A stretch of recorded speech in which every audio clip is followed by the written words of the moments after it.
Now, day 2 of the trampoline, tumbling and DMT World Championships is currently underway over in Tokyo. Megan Kealy is back in action later for Great Britain. Here she is yesterday as part of the gold medal winning women's tumbling team. And she'll be competing against her teammate Shanice Davidson in the individual tumbling finals. And there are medals to be won in the individual DMT men's final as well. And that is a double mini trampoline for those of you who don't know. Can we just see that again? Are we able to run that again? Is that possible? Just hold on for a minute, see if we can run it, because there's a point. As she's doing the run-up, as she's going, it almost looks like the film has been sped up as she's kind of midway through it. Yeah. It accelerates again. It's the bit where you think she's done and she just keeps going. You're really enjoying this morning, Charlie. I just think, you know, give it a go. that is, no. No. Specialist skills required, and it's great to see the celebrations. I thought that would be you coming into work every day. Bouncing in. Well, good news. You can watch all that as well, of course, on the BBC Sport website at the moment. That is ongoing. Okay, I'll see you later. Thank you. It is 14 minutes to 9. Earlier this week, nurses at a hospice in Hampshire made a Twitter plea to Disney to help a terminally ill patient to see the new Star Wars film before its official release next month. Yesterday, the family got to watch it in a private screening. This is the tweet from Rowan's Hospice. It said, "We have a patient who's a huge Star Wars fan. Sadly, time is not on his side for the 20th of December. Now, his wish is to see the final Star Wars film, The Rise of Skywalker, with his young son. So if you know anyone who might be able to make it happen, please share with them." Well, the Star Wars actor, Mark Hamill, responded. And then Robert Iger, Disney's CEO, confirmed that the family could watch the film in a special viewing. And he tweeted, "May the Force be with you and with us all." Well, the patient, who is remaining anonymous, said Disney had helped make wonderful memories in a horrible situation. We can talk to the chief executive of Rowan's Hospice, Ruth White, and the nurses who helped make it happen, Lisa Davies and Jill Saunders. Good morning to you all.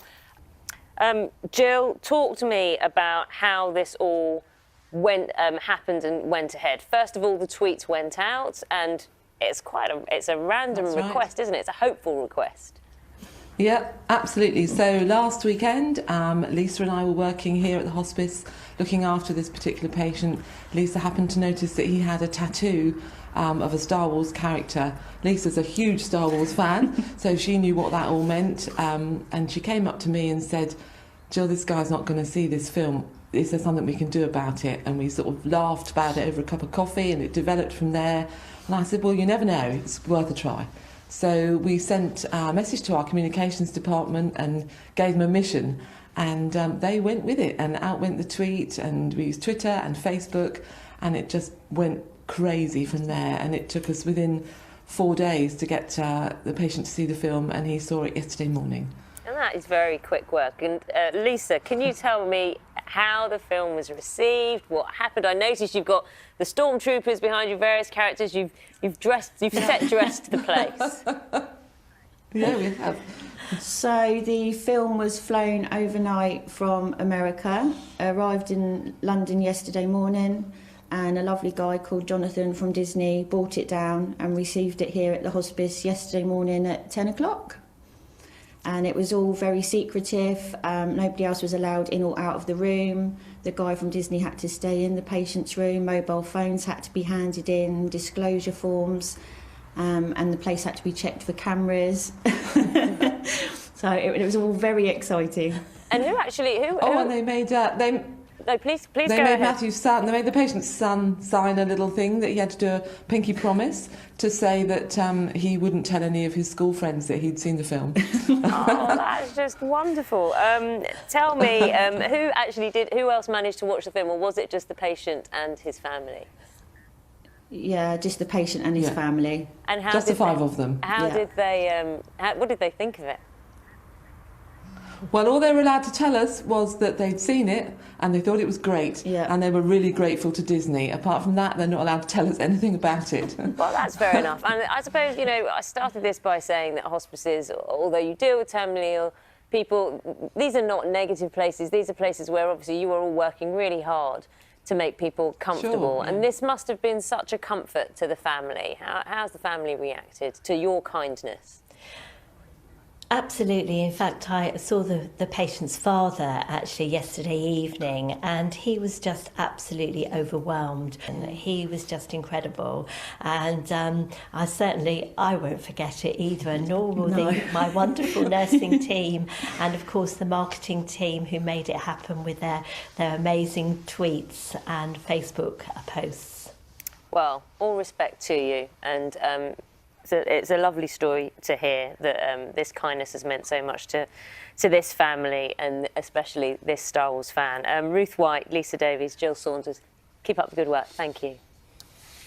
Thank you so much. Goodbye. What a great story. You see how they all answered and said hello in unison I together? know, they're a team. Nice. Team.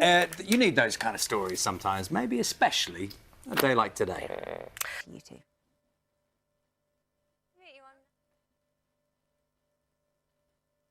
Louise, thank you very, very much. Let's see, time now is 8:53. With nothing at all and one side with foundation, it's so weird. Wow. Nikki joins us now. Nikki, you're inspiring people. And you are now being awarded this with a BAFTA because of the work you've done. How does that feel? Because I think you've been incredibly brave as well to put yourself out on any social media platform. It's brave for anyone. Thank you. No, it feels absolutely crazy to be receiving this award. You know, there've been such amazing people that have have received this award before me, and so I've got big shoes to fill. But I feel very grateful, and you know, I don't really like calling myself inspiring because I just feel like I just have done what anyone would do in my situation. Well, no, you haven't. Well, many people wouldn't do this in your situation, and that is important to recognise, because what you will do, and the reason people will say you're inspiring, is you're showing that you're prepared to speak, and anyone else who feels unconfident is also then given a door. Yeah, no, exactly, and I think that's why I sort of wanted to put myself out there, because there's such, you know, there's so much pressure on social media to look a certain way and convey a certain life, and I wanted to sort of challenge that perspective, and it's so hard for people because they're constantly presented with airbrushed ideals, and it can often make them feel so low in confidence. And I just wanted to show people that you are enough. You know, you shouldn't feel like you have to change yourself for anyone, and I hope that I've been able to sort of provide hope for people that watch my videos. On top of the videos and being inspiring, you won Junior Bake Off. Yeah. You've interviewed the former Prime Minister, Theresa May. Yeah.